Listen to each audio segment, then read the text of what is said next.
Traitor ang asawa ko. Sa gitna ng dilim ng aking pagkabulag, akala ko ay liwanag siya. Pero sa mismong kama namin, huling-huli ko siya kasama ang pinsan kong si Celine. Pinagtatawanan nila ang aking kapansanan habang ninanakaw ang aking buhay. Ngunit tapos na ang laro. Ngayong nakakakita na ako, bawat luhang pumatak ay magiging apoy na tutupok sa kanila. Sino ang tunay na bulag sa ating tatlo? Isarado mo na ang pinto, Celine. Kahit maghubad ka pa sa harapan ng asawa ko, hindi ka niya makikita. Para lang siyang isang pirasong muebles na natatakpan ng tela, bulag, pipi, at walang pakinabang. Ang boses na yon ay kay Raiko. Ang malamig at mapanguyat na tono ng kanyang asawa ay tumagos sa pandinig ni Diandra, tila isang laso na dahan-dahang kumakalat sa kanyang mga ugat. Sa labas ng silid, nakatayo si Diandra. Ang kanyang mga daliri ay mahigpit na nakakapit sa isang maliit na pelus na kahon. Sa loob niyon ay isang singsing na gawa sa tanso at pilak, isang obra na binuo niya sa loob ng maraming buwan sa pamamagitan lamang ng pakiramdam ng kanyang mga palad. Gusto sana niya itong ibigay kay Raiko bilang simbolo ng kanyang pasasalamat. Isang regalo para sa lalaking inakala niyang naging tungkod ng kanyang buhay sa gitna ng kadiliman. Ngunit ang kamay na dati ay nanginginig sa kaba ng pananabik, ngayon ay naninigas sa matinding panginginig ng hapdi. Dahan-dahang itinaas ni Diandra ang kanyang mukha. Wala na ang puting benda na dating bumabalot sa kanyang paningin. Sa loob ng maliit at madilim na klinika ni Dr. Aris kanina, ang unang liwanag na pumasok sa kanyang mga mata ay nagdulot ng masidhing kagalakan.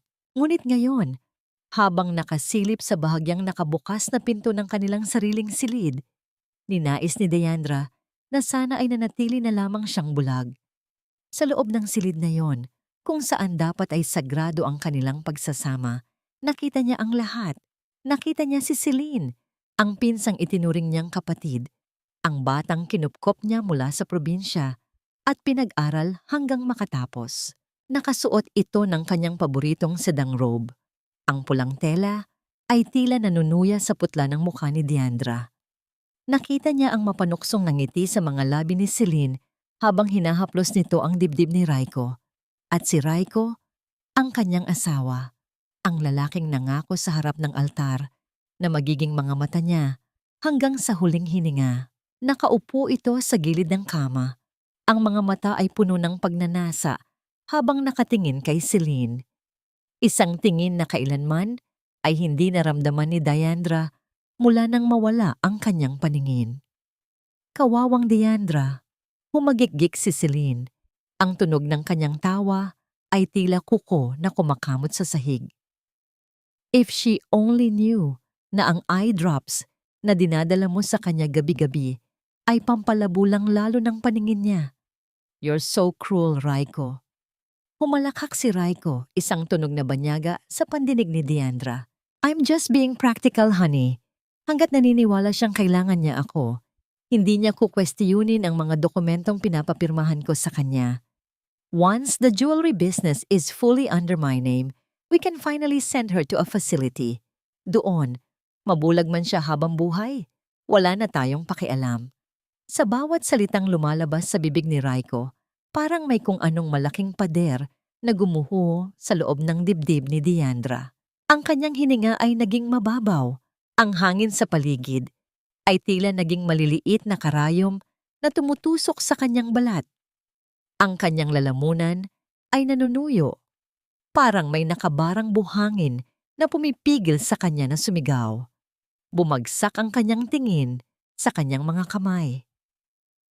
Ang mga daliring iyon ay may mga bakas ng maliliit na sugat mula sa paggawa ng alahas sa dilim, mga sugat na tinitiis niya para lamang makatulong sa mga bayarin ni Raiko. Ngunit ang lahat ng iyon ay naging basura sa paningin ng dalawang taong pinagkatiwalaan niya ng kanyang buhay. Ang hapdi sa kanyang mga mata ay hindi na nanggaling sa operasyon. Ito ay mula sa katotohanang mas malinaw pa sa sikat ng araw. Ang bawat haplos ni Raiko sa kanya sa gabi, ang bawat I love you na ibinubulong nito bago matulog, Lahat ay bahagi lamang ng isang dambuhalang palabas. Isang malakas na kulog ang gumuhit sa kalangitan ng Manila, kasabay ng biglang pagbuhos ng malakas na ulan sa bubungan ng mansyon. Ngunit para kay Deandra, ang mas malakas na bagyo ay ang katahimikang namamayani sa kanyang puso. Ang katahimikan ng isang babaeng namatay ang kaluluwa, ngunit muling isinilang sa gitna ng puot. Dahan-dahan niyang isinara ang kanyang mga mata, hindi dahil sa hindi niya kayang tingnan ang kataksilan sa kanyang harap, kundi dahil kinakailangan niyang ibalik ang maskara. Ang maskara ng isang babaeng walang nakikita. Ang maskara ng biktima. Mula sa loob ng silid, narinig niya ang mga yabag ni Raiko na papalapit sa pinto. Titingnan ko lang ang asawa ko kung tulog na. Baka kailangan na naman ng gamot niya. Mabilis ngunit tahimik na tumalikod si Deandra. Kinapa niya ang pader. Dahan-dahang humakbang palayo, habang ang kanyang puso ay tila isang tambol na nagbabanta ng digmaan. Bawat hakbang ay isang panata. Bawat pagtibok ng puso ay isang pangako ng pagbabayad. Nang marinig niya ang pagbukas ng pinto sa likuran niya, agad siyang tumigil. Ibinalik niya ang kanyang tingin sa kawalan. Ang kanyang mga mata ay naging lito at walang buhay, gaya ng inaasahan ni Raiko. Deandra, anong ginagawa mo rito sa hallway? Ang boses ni Raiko ay biglang nagbago, muling naging malambot, puno ng huwad na pag-aalala. Dahan-dahang lumingon si Deandra. Ramdam niya ang titig ni Raiko. Tila sinusuri ang bawat galaw ng kanyang mga balintataw. Ngumiti siya ng bahagya. Isang ngangiting kasing pait ng kamatayan. Raiko, narinig ko ang kulog. Bulong niya. Ang kanyang boses ay nanginginig ngunit sapat na upang magmukhang natatakot. Nasaan ka? Natatakot ako. Hindi kita mahanap sa dilim. Lumapit si Raiko at hinawakan ang kanyang balikat. Ang init ng kamay nito ay tila uling na nagpapapaltos sa kanyang balat. Ngunit hindi siya gumalaw. Narito lang ako. Mahal ko. Hindi kita iiwan. Pagsisinungaling ni Raiko, habang sa likuran nito ay nakasilip si Celine, may nakakalokong nangiti sa mga labi. Huminga ng malalim si Deandra. Ang kanyang paningin ay nakatitig sa dibdib ni Raiko, ngunit ang kanyang isipan ay nakatanaw na sa isang bukas kung saan siya naman ang manunulat ng kapalaran. Gaano pa kaya katagal ang kayang itagal ng isang tao sa pagpapanggap?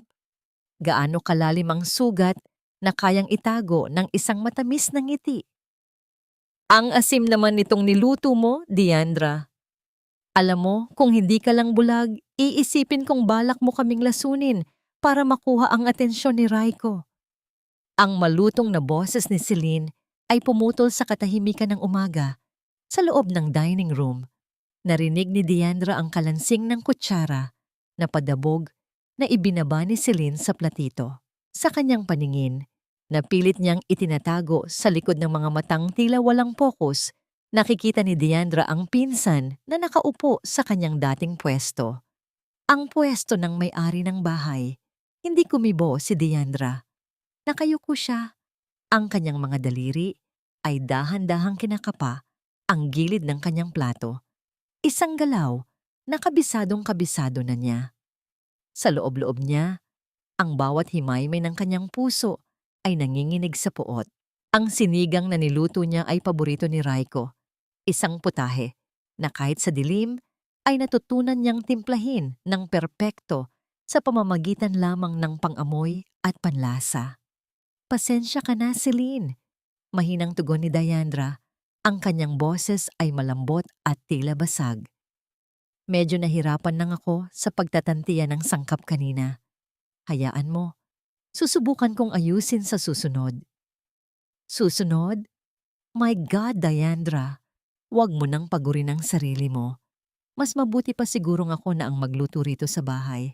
Total, pabigat ka lang naman na dito, di ba? Lalong naging mapanguyat ang tono ni Celine habang dahan-dahang lumalapit ang kanyang mukha kay Deandra na tila sinusuri kung may reaksyon ang mga mata nito. Sa puntong yon, Nakita ni Deandra ang isang bagay na nagpabaliktad sa kanyang sikmura. Kinuha ni Celine ang tasa ng kape ni Deandra at lantarang dinuraan ito bago ibinalik sa harap ng bida. "Oh, uminom ka muna ng kape para mahimasmasan ka," sabi ni Celine na may kasamang tawa na tila musika ng demonyo. Nanigas ang buong katawan ni Deandra. Ang kanyang lalamunan ay tila sinasakal ng isang invisible na kamay. Gusto niyang itapon ang tasa sa mukha ni Celine. Gusto niyang isigaw na nakikita niya ang bawat kababuyan nito. Ngunit nanatili siyang estatwa. Dahan-dahan niyang itinaas ang kanyang kamay. Dinala ang tasa malapit sa kanyang labi. Ngunit bago pa ito dumampi, biglang bumukas ang pinto at pumasok si Raiko. "Good morning, everyone!" Masayang bati ni Raiko. Suot ang kanyang mamahaling suit na tila ba siya ang pinakamarangal na tao sa mundo. Lumapit siya kay Deandra at humalik sa noo nito. Isang halik na naramdaman ni Deandra na kasing lamig ng bangkay. "How's my beautiful wife?" "Mabuti naman, mahal." Pagsisinungaling ni Deandra. "Pinagtitimpla lang ako ni Celine ng kape." "That's good. Celine is such a blessing to this family, right?" Sabi ni Raiko habang kinukuha ang ilang mga dokumento mula sa kanyang briefcase. "By the way, Deandra, kailangan ko ang pirma mo rito para ito sa mga bagong gamot mo mula sa Amerika." Sabi ng doktor, "Baka ito na ang makapagpabalik ng paningin mo." Inilapag ni Raiko ang mga papel sa harap ni Deandra at iniabot ang ballpen.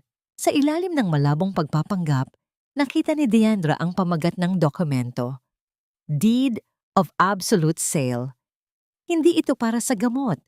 Ito ay ang paglilipat ng titulo ng lupain sa Cebu na ipinamana sa kanya ng kanyang ama. Ang kamay ni Deandra ay nanginginig habang hinahawakan ng ballpen. Ang bawat letra ng kanyang pangalan ay tila isang pako na ibinabaon sa sarili niyang kabaong. Alam niyang ninanakawan siya ng sariling asawa, ngunit kailangan niyang magtiis. Ang bawat pirma ay bala na iipunin niya para sa kanyang paghihiganti. "Dito ba, mahal?" tanong ni Deandra. Ang kanyang daliri ay kinakapa ang linyang dapat pirmahan kahit nakitang-kita niya ito ng malinaw. "Oo, dyan mismo. Perfect." Ani Raiko ang boses ay puno ng tagumpay. "Don't worry, gagawin ko ang lahat para gumaling ka." Matapos makuha ang pirma, mabilis na nilisan ni Raiko ang bahay. Naiwan si Deandra at Celine sa sala. Tumayo si Celine at nagsimulang maglakad sa paligid ni Deandra, tila isang buwitre na naghihintay ng tamang pagkakataon. "You know what, Deandra? Minsan naiinggit ako sa'yo," bulong ni Celine habang hinahaplos ang buhok ni Deandra.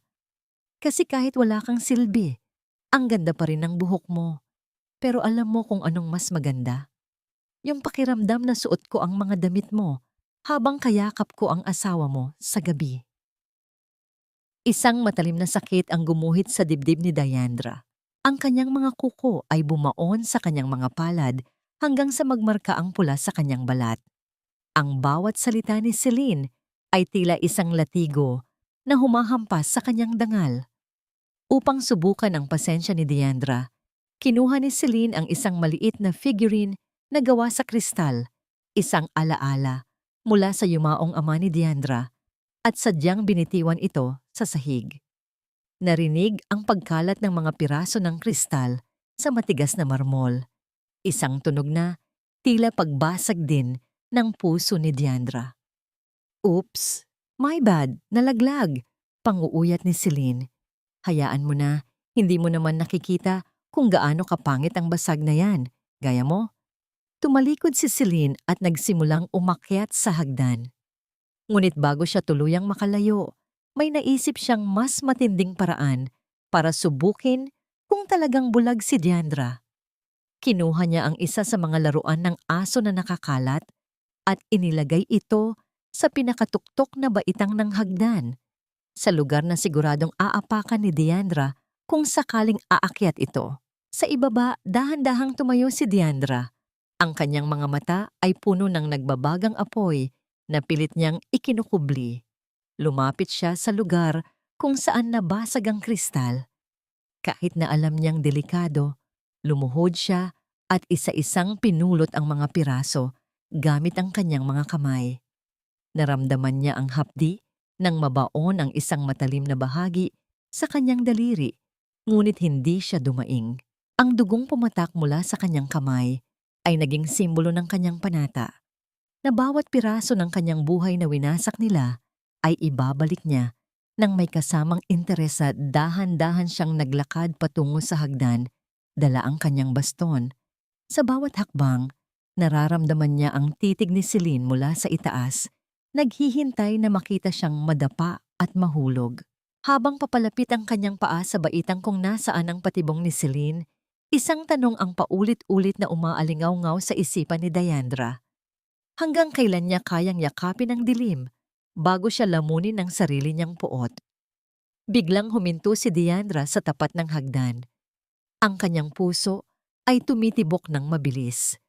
Ramdam niya ang panganib na naghihintay sa itaas. Isang maling galaw at maaaring matapos ang lahat. Ang kanyang plano, ang kanyang buhay, at ang kanyang pangarap na katarungan. Nanatiling nakatayo si Diandra sa paanan ng hagdan. Ang kanyang puso ay tila isang ibon na pilit kumakawala sa kanyang dibdib. Sa itaas, naramdaman niya ang titig ni Celine, mabigat, mapanuri, at puno ng mali siya. Nakikita niya sa gilid ng kanyang paningin ang maliit na bola ng aso na sadyang inilagay ni Celine sa dulo ng baitang. Isang maling hakbang at maaari siyang gumulong pababa na magreresulta sa bali ng buto o mas malala pa. Ngunit kailangang magpatuloy ang palabas. Dahan-dahan niyang itinaas ang kanyang paa. Ang kanyang baston ay tumunog ng mahina sa bawat pagtama nito sa kahoy na baitang. Nang marating niya ang huling hakbang, sadyang tinamaan ng kanyang paa ang laruan. Sa isang iglap, nawalan siya ng balanse. Hindi siya sumigaw. Hinayaan niya ang kanyang katawan na bumagsak ng bahagya sa gilid, ngunit mabilis niyang naitukod ang kanyang siko sa pasamano ng hagdan upang pigilan ang tuluyang pagkahulog. Ang hapdi ay gumuhit sa kanyang braso, ngunit nanatiling walang buhay ang kanyang mga mata. "Ay, Diandra! My God, be careful!" Ang boses ni Celine ay puno ng huwad na pagkagulat, ngunit nakita ni Diandra ang mabilis na pagtakip nito sa sariling bibig upang itago ang isang ngiti. "Sabi ko naman sa'yo, huwag ka nang aakyat-akyat dito ng mag-isa. Kita mo na, muntik ka na." "Salamat, Celine.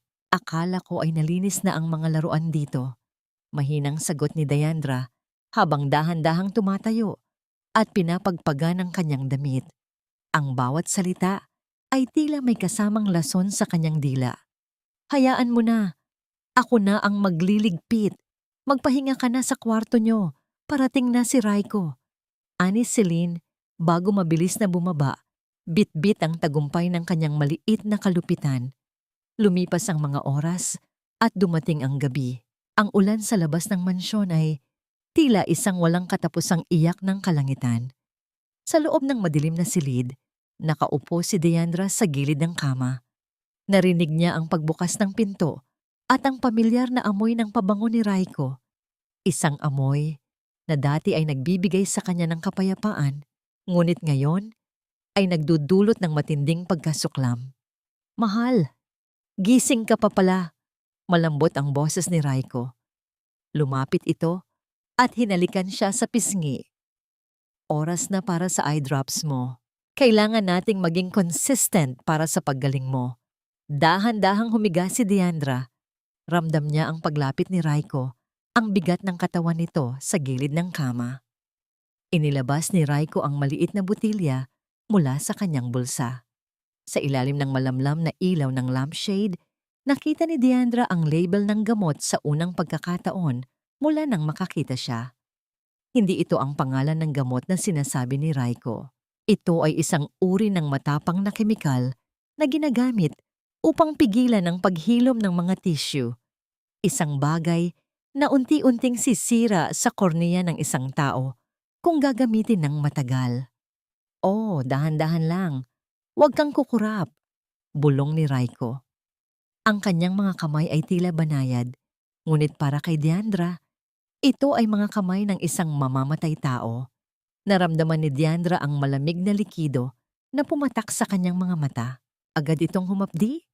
Isang matinding hapdi na tila may mga pinong bubog na pumasok sa kanyang balintataw. Kinagat niya ang kanyang ibabang labi upang hindi dumaing. Alam niyang ito ang dahilan kung bakit nananatiling malabo ang kanyang paningin noon. Sinasadya siyang bulagin ni Raiko habang buhay. There you go. Good girl. Ani Raiko habang hinahaplos ang kanyang buhok. Matulog ka na. Bukas, mas magiging maayos din ang lahat. Nang makalabas si Raiko ng silid, agad na bumangon si Diandra. Mabilis siyang nagtungo sa banyo at paulit-ulit na binanlawan ng malinis na tubig ang kanyang mga mata hanggang sa mawala ang hapdi. Ang kanyang mga mata ay namumula sa salamin, puno ng mga luhang hindi lamang dahil sa kemikal, kundi dahil sa matinding puot. Kinuha niya ang kanyang cellphone na itinago niya sa ilalim ng cabinet ng lababo. Sa pamamagitan ng isang lihim na application, tinawagan niya si Dr. Aris. Aris, tama ang hinala ko. Bulong ni Diandra. Ang kanyang boses ay nanginginig sa galit. Ipinadala ko na sa iyo ang litrato ng butilya na ginagamit niya sa akin. Hindi ito gamot, Aris. Gusto niya akong maging bulag habang buhay. Narinig ni Diandra ang mabigat na buntong hininga ni Aris sa kabilang linya. Diandra, kailangan mo nang umalis dyan. Delikado na ang kalagayan mo. Hindi lang paningin mo ang kukunin nila, kundi ang buong buhay mo. Hindi pa maaari, Aris. Maring sagot ni Diandra habang nakatingin sa sariling refleksyon. Hindi sapat na iwanan ko lang sila. Kailangan nilang maramdaman ang bawat sakit na idinudulot nila sa akin. Ang lupain sa Cebu, ang jewelry business ng papa. Kukunin ko lahat yun pabalik bago ako umalis. Pero paano mo gagawin yun ng mag-isa? Tanong ni Aris. Hindi ako mag-iisa. Meron tayong kailangang hanapin. Si Aling Rosa. Siya lang ang nakakaalam kung ano talaga ang nangyari sa sasakyan ni Papa bago ang aksidente. Saad ni Diandra. Bago pa makasagot si Aris, narinig ni Diandra ang mahinang yabag ng mga paa sa labas ng pinto ng banyo. Mabilis niyang pinatay ang cellphone at itinago ito. Nagkunwari siyang naguhugas ng mukha nang bumukas ang pinto. Si Raiko iyon, nakatayo sa may pintuan. Ang mga mata ay naniningkit habang pinagmamasdan ang bawat galaw ni Diandra. Mahal? Akala ko ba ay matutulog ka na? Bakit parang may kausap ka yata rito sa loob? Ang boses ni Raiko ay puno ng hinala. Tumayo ng tuwid si Diandra, ang kanyang mga kamay ay basa pa ng tubig. Tumingala siya sa direksyon ni Raiko.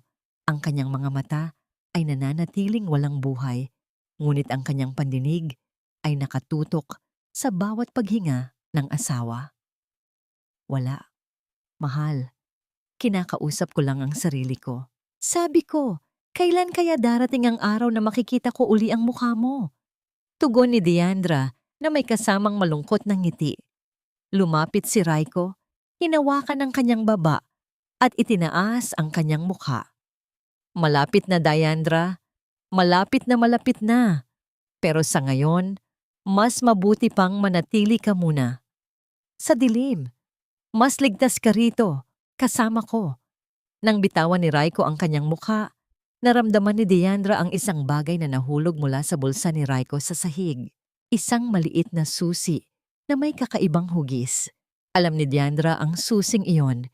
Ito ang susi sa vault ng kanyang ama na nasa loob ng library, ang silid na mahigpit na ipinagbabawal ni Raiko na pasukin niya. Habang naglalakad si Raiko palabas ng banyo, dahan-dahang ibinaba ni Diandra ang kanyang kamay upang damputin ang susi. Ang kanyang puso ay tumitibok ng mabilis. Ito na ang pagkakataong hinihintay niya. Ngunit bago pa sumara ang pinto, lumingon muli si Raiko. By the way, Diandra, bukas ay darating ang mga board members ng jewelry firm. Kailangan mong magpakita sa kanila. Ipakikita natin sa kanila kung gaano kakasaya sa ilalim ng pangangalaga ko. Isang malamig na kilabot ang dumaan sa likuran ni Diandra. Alam niyang ang pagtatanghal bukas ay hindi lamang para sa negosyo. Ito ay isang bitag. Masyadong maganda ang singsing na ito para sa mga kamay na wala namang ibang ginawa kundi mangapa sa dilim. Mas bagay ito sa akin, di ba, Diandra? Ang tinig ni Celine ay puno ng panunuya habang marahas niyang hinahila ang mga daliri ni Diandra. Umaga na at kasalukuyang inaayusan ni Celine si Diandra para sa darating na pagpupulong ng board members. Ngunit sa halip na tulungan ng pinsan, tila isang magnanakaw na naghahalughog si Celine sa alahasang nasa ibabaw ng metal na mesa. Nakatingin si Diandra sa kawalan, ngunit ang kanyang buong atensyon ay nasa kanyang kanang kamay. Hawak-hawak ni Celine ang isang gintong singsing na may disenyong bulaklak, isang obra maestra na ginawa ng yumaong ina ni Diandra bago ito pumanaw. Ito ang tanging alaala na natitira sa kanya, ang huling piraso ng kanyang pagkatao na hindi pa nakukuha ni Raiko. Celine, pakiusap. Ibalik mo iyan. Mahinang pakiusap ni Diandra. Ang kanyang boses ay nanginginig sa pinagsamang takot at galit. Sa mama ko yan. Iyan na lang ang natitira sa akin. Sa mama mo? Oh, please! Ang mga patay ay wala ng pagmamay-ari, Diandra. At ikaw? Para ka na ring patay. Isang bangkay na humihinga lang. Tumawa ng mapait si Celine. Isinuot niya ang singsing sa sarili niyang daliri at itinaas ito sa tapat ng salamin. Hinahangaan ng kislap ng diamante sa gitna nito. Isang matinding hapdi ang gumuhit sa gunita ni Diandra. Naalala niya ang 10 taon na ang nakalilipas noong pinulot niya si Celine mula sa isang marungis na eskinita sa probinsya matapos mamatay ang mga magulang nito. Si Diandra ang nagpakain, nagbihis at nagpaaral sa kanya hanggang sa maging isang ganap na accountant ito. Ang lahat ng utang na loob na yon ay tila naging mga pako na ngayon ay unti-unting ibinabaon ni Celine sa kanyang puso. Naalala mo ba, Celine, nung wala kang makain, hinati ko ang baon ko para sa'yo. Noong wala kang maisuot sa graduation mo, ibinigay ko sa'yo ang pinakamagandang bestida ko. Bulong ni Diandra, ang kanyang mga mata ay nananatiling nakatitig sa pader. Ngunit bawat salita ay tila isang sumpa. Tumigil ka na nga. Paulit-ulit ka na lang. Sigaw ni Celine. Ang galit ay biglang sumiklab sa kanyang mga mata. Akala mo ba ay nakakalimutan ko? Araw-araw mo ipinamumukha sa akin na galing ako sa putik, na kailangan kitang pasalamatan habang buhay. Pwes, tapos na yon. Ngayon, ako naman ang nasa itaas. Ako ang reyna sa bahay na ito. At ikaw ay isang aliping bulag na hinihintay na lang itapon sa basurahan. Marahas na itinulak ni Celine ang balikat ni Diandra, dahilan upang mapaupo ito ng sapilitan sa upuan. Kinuha ni Celine ang isang gunting na nasa lamesa at dahan-dahang inilapit ang matalim na dulo nito sa pisngi ni Diandra. Alam mo, kung hindi ka lang kailangan ni Raiko para sa mga pirma mo, baka matagal na kitang kinalimutan. Kaya huwag mo akong susubukan. Banta ni Celine, bago tuluyang lumabas ng silid, bit-bit ang ninakaw na singsing. Nang marinig ni Diandra ang malakas na pagsara ng pinto na nagpadinig ng isang matunog na hudyat ng galit, dahan-dahan siyang tumayo. Ang kanyang mga palad ay nakakuyom ng mahigpit. Ang bawat salita ni Celine ay naging gatong sa apoy na naglalagaslas sa kanyang dibdib. Kinuha niya ang susing nakuha niya kay Raiko kagabi. Alam niyang wala si Raiko sa bahay dahil abala ito sa paghahanda para sa board meeting. Ito na ang pagkakataon niyang pasukin ang library. Sa bawat hakbang niya sa hallway, ang kanyang baston ay lumilikha ng tila isang ritmo ng paghihiganti sa tahimik na mansyon. Nang marating niya ang pinto ng library, maingat niyang isinusi ang kandado. Ang tunog ng pag-ikot ng mekanismo ay tila isang pagbukas sa mga lihim ng nakaraan. Sa loob ng silid Bumungad sa kanya ang amoy ng luma at maalikabok na mga libro. Nagtungo siya sa tapat ng malaking painting ng kanyang ama. Sa likod nito, gaya ng naaalala niya noong bata pa siya, ay ang vault. Gamit ang susi at ang kombinasyong palihim niyang nakuha sa mga lumang sulat ni Papa, nabuksan ang bakal na pinto. Ngunit hindi alahas o pera ang nakita niya sa loob. Ang tumambad sa kanya ay isang folder na may tatak na Private Investigator Report. Dahan-dahan niyang binuklat ang mga pahina. Sa loob ay may mga litrato ni Raiko noong bata pa ito, kasama ang isang babaeng pamilyar ang mukha. Ito ang ina ni Raiko, na dating empleyado ng jewelry firm ng papa niya, na tinanggal dahil sa pagnanakaw. Ang pinakamasakit na natuklasan ni Diandra ay ang huling ulat. 1 linggo bago ang aksidente ng kanyang ama, nadiskubre nito ang tunay na pagkakakilanlan ni Raiko at ang plano nitong maningil ng utang mula sa kanilang pamilya. Hindi aksidente ang nangyari sa sasakyan. Ito ay isang planadong pagpatay. Isang malamig na hangin ang umihip mula sa nakabukas na bintana. Tila ba nagpaparamdam ang kaluluwa ng kanyang ama. Sa puntong iyon, naramdaman ni Diandra ang isang kakaibang presensya sa loob ng silid. Sino yan? Bulong ni Diandra. Agad niyang ibinalik ang pagpapanggap na walang nakikita habang mabilis na isinasara ang vault. Huwag kang matakot, Ma'am Diandra. Ako ito, si Aling Rosa. Mula sa madilim na sulok ng library, lumabas ang isang matandang babae na may suot na uniforme ng tagapaglinis. Ang kanyang mga mata ay puno ng luha habang nakatingin sa kaawa-awang kalagayan ng kanyang dating alaga. Aling Rosa, akala ko ay pinaalis ka na ni Raiko, sabi ni Diandra. Ang kanyang puso ay tila nakahanap ng isang maliit na liwanag sa gitna ng dilim. Nagpanggap akong ibang tao para makabalik dito, ma'am. Kailangan nating magmadali. May narinig ako kanina sa labas.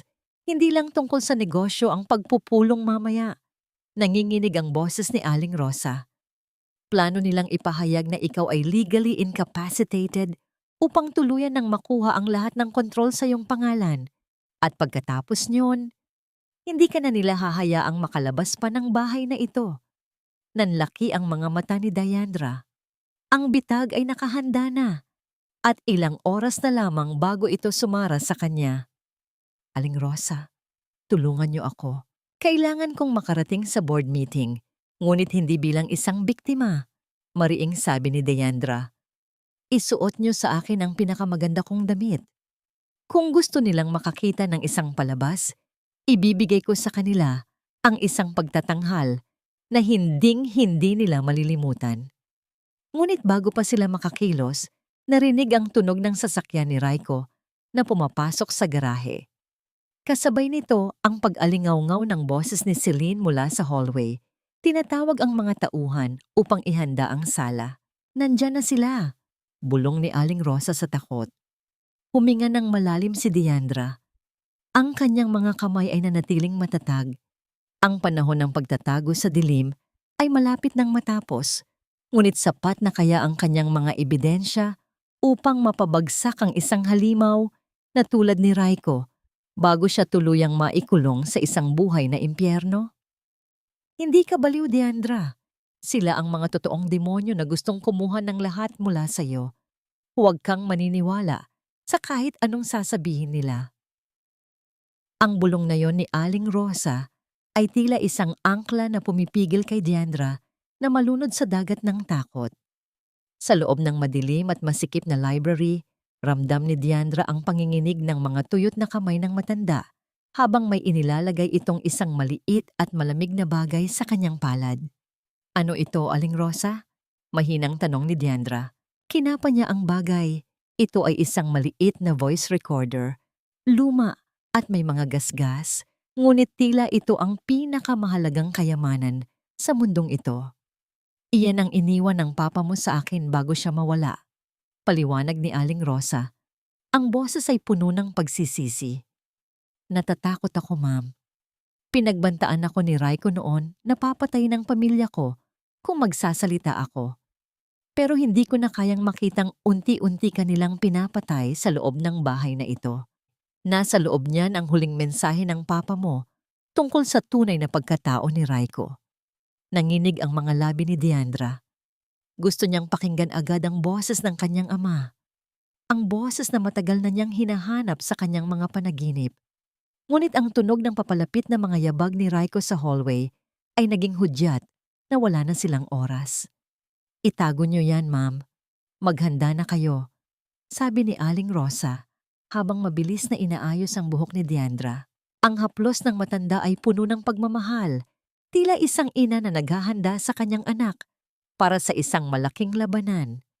"Ipakita niyo sa kanila na anak kayo ni Don Eduardo. Ang leon ay hindi sumusuko sa mga buwitre." Dahan-dahang lumabas si Diandra mula sa library, dala ang kanyang baston at ang maskara ng isang walang kapangyarihang bulag. Pagdating niya sa malawak na sala, ang amoy ng mamahaling tabako at kape ay bumungad sa kanya. Naroroon na ang 5 board members ng jewelry firm, mga lalaking dating nanginginig sa harap ng kanyang ama. Ngunit ngayon ay nakatingin sa kanya ng may halong awa at pagdududa. "Nandito na ang aking mahal na asawa," ani Raiko. Agad itong lumapit at inakay si Diandra patungo sa isang upuan sa gitna ng silid. Ang bawat haplos ni Raiko sa kanyang braso ay tila isang malamig na kadena na nagpapaalala sa kanyang pagkakakulong. "Salamat sa pagdalo, Ma'am Diandra," bungad ng chairman. "Si Mr. Valdez. Nandito kami dahil sa ulat ni Raiko tungkol sa iyong kalusugan. Ayon sa kanya, ang iyong kondisyon ay hindi lamang pisikal, kundi nagsisimula na ring makaapekto sa iyong mental na kakayahan na pamunuan ng kumpanya." Isang matalim na sakit ang gumuhit sa dibdib ni Diandra. Tumingin siya sa kawalan. Pilit na pinapanatiling walang buhay ang kanyang mga mata habang nararamdaman ang titig ni Celine na nakatayo sa isang sulok, nakasandal sa pader at may nakakalokong ngiti. "Mahal, alam kong mahirap tanggapin." Malambot ang boses ni Raiko, ang boses ng isang ulirang asawa sa harap ng madla. "Pero kailangan nating maging praktikal. Ang mga hallucination mo nitong mga nakaraang gabi, ang pakikipag-usap mo sa sarili, hindi na ito normal. Para rin ito sa ikabubuti mo at ng kumpanya." "Hallucinations?" Pag-uulit ni Diandra. Ang kanyang boses ay mahina, ngunit matatag. "Kailan ko pa naranasan ang mga bagay na yon, Raiko?" "Nakikita niyo na?" Agad na sabat ni Raiko sa board members. Kahit ang sarili niyang mga aksyon ay hindi na niya natatandaan. Ito ang dahilan kung bakit kailangan nating ilipat ang power of attorney sa akin ng buo upang maprotektahan ang legacy ni Don Eduardo. Inilapag ni Raiko ang isang makapal na dokumento sa harap ni Diandra. "Mahal, pirmahan mo na ito. Isang simpleng pirma lang at maaari ka nang magpahinga ng payapa.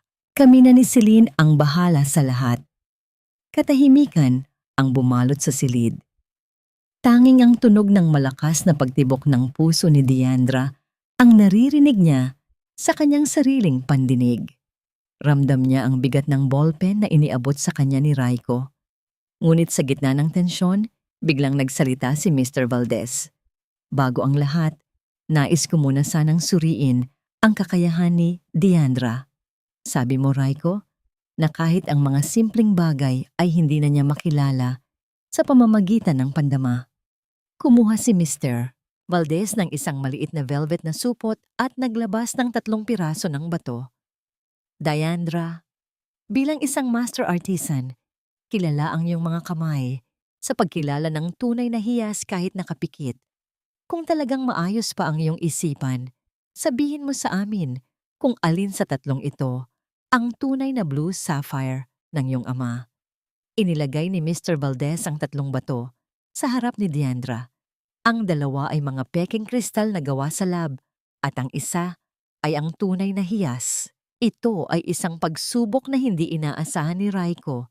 Nakita ni Diandra sa gilid ng kanyang mata ang biglang pagpapatigas ng panga ng kanyang asawa. Alam ni Diandra na kung magkakamali siya, tuluyan na siyang idedeklarang walang kakayahan. Ngunit kung ituturo niya ang tama, maaaring maghinala si Raiko na nakakakita na siya. Dahan-dahang iniabot ni Diandra ang kanyang kamay. Ang kanyang mga daliri ay dumaan sa ibabaw ng mga bato. Ang bawat hawak ay tila isang komunikasyon sa pagitan ng kanyang kaluluwa at ng mga hiyas na itinuro sa kanya ng kanyang ama. Nang mahawakan niya ang ikatlong bato, naramdaman niya ang kakaibang lamig at ang pino ng bawat anggulo nito. Ito ang tunay. Ngunit bago siya makapagsalita, naramdaman niya ang isang marahas na sipa ni Celine sa kanyang paa sa ilalim ng mesa, isang babala. Ano, Diandra? Alin sa mga yan ang basura at alin ang kayamanan? Tanong ni Raiko. Ang boses ay may halong banta. Huminga ng malalim si Diandra. Itinaas niya ang hiyas, ngunit hindi niya ito tiningnan. Ito ay walang iba, kundi isang pirasong salamin.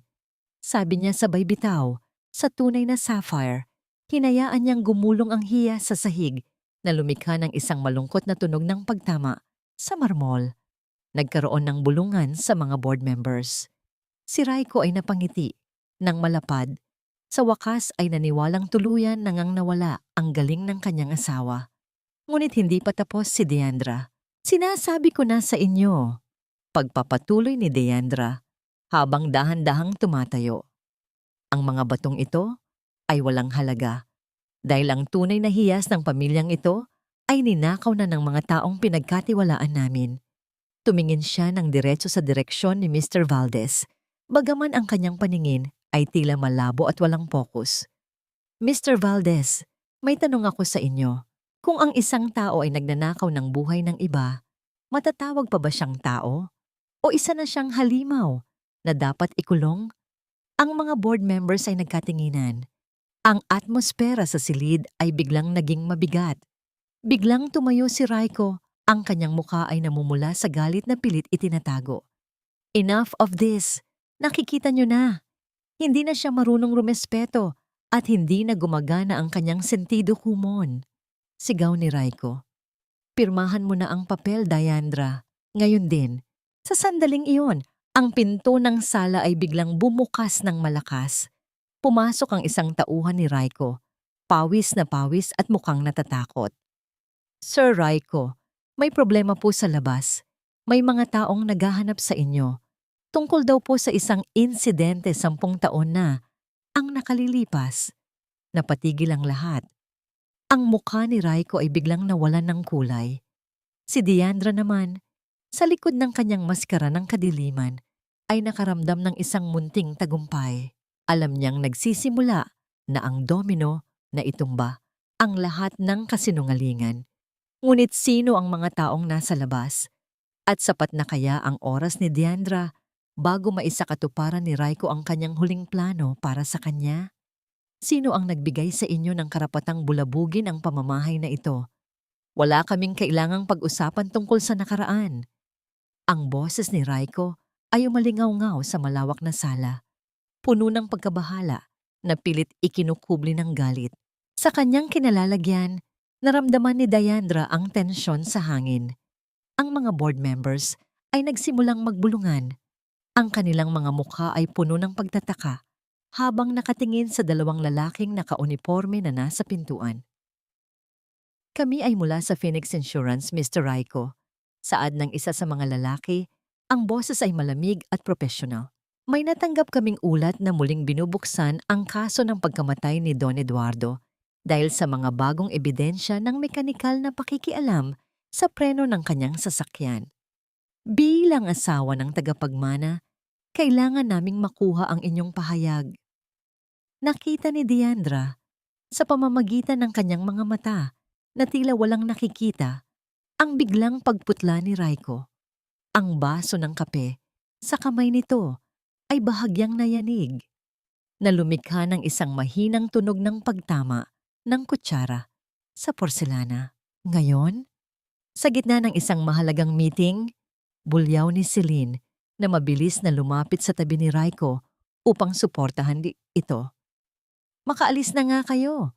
Tatawagan na lang namin ang aming abogado. Matapos ang maikling pagtatalo, napilitang umalis ang mga investigador. Ngunit ang pinsala ay nagawa na. Ang pagdududa ay nakatanim na sa isipan ng mga board members. Mabilis na tinapos ni Raiko ang pagpupulong at pinalayas ang lahat, maliban kay Diandra. Nang tumahimik ang bahay, narinig ni Diandra ang mabibigat na hakbang ni Raiko papalapit sa kanya. Nararamdaman niya ang init ng galit na bumubuga mula sa hininga ng asawa. Ikaw. Bulong ni Raiko. Hinawakan niya ng marahas ang baba ni Diandra at itinaas ito. May kinalaman ka ba rito? Nakikipag-usap ka ba sa mga taong iyon sa likod ko? Raiko, anong sinasabi mo? Tugon ni Diandra. Ang kanyang boses ay nanginginig sa takot. Isang perpektong pag-arte. Hindi ko maintindihan. Anong ebidensya? Anong nangyari sa papa? Huwag kang magmaang-maangan. Sigaw ni Raiko sabay tulak sa kanya. Napaupo si Diandra sa sofa.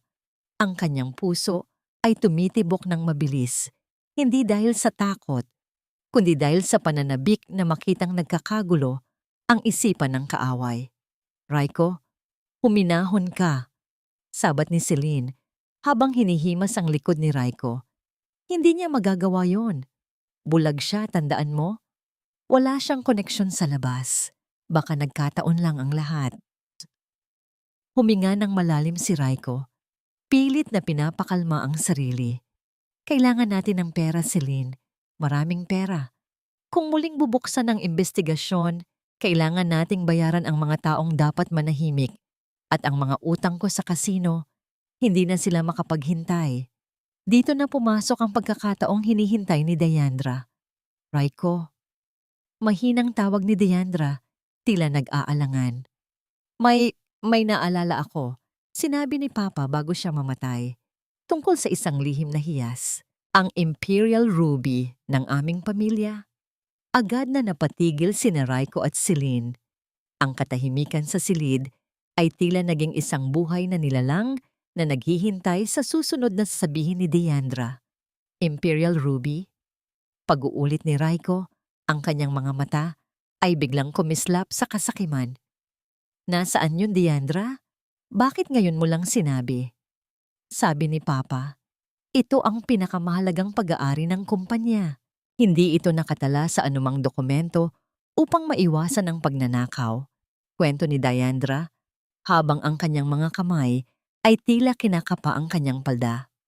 Nasa loob ito ng isang pekeng alahas, isang kwintas na tila walang halaga, na nakatago sa ilalim ng sahig ng aking lumang silid sa Cebu.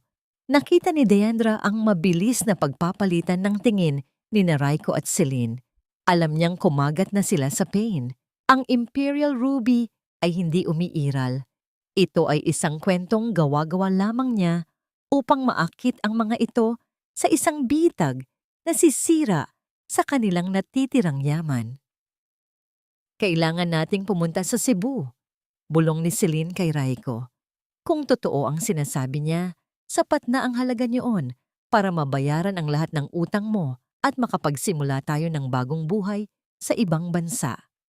Pero kailangan muna nating makuha ang lokasyon ng eksakto, tugon ni Raiko. Diandra, mahal, kailan mo tayo pwedeng dalhin doon? Kailangan nating makuha ang ruby para sa iyong seguridad. Gusto ko ring mahanap yun, Raiko, para may maibigay ako sa iyo bilang pasasalamat sa pag-aalaga mo sa akin, sabi ni Diandra na may kasamang matamis na ngiti. Habang sa loob-loob niya ay sinusumpa niya ang bawat hibla ng pagkatao ng asawa.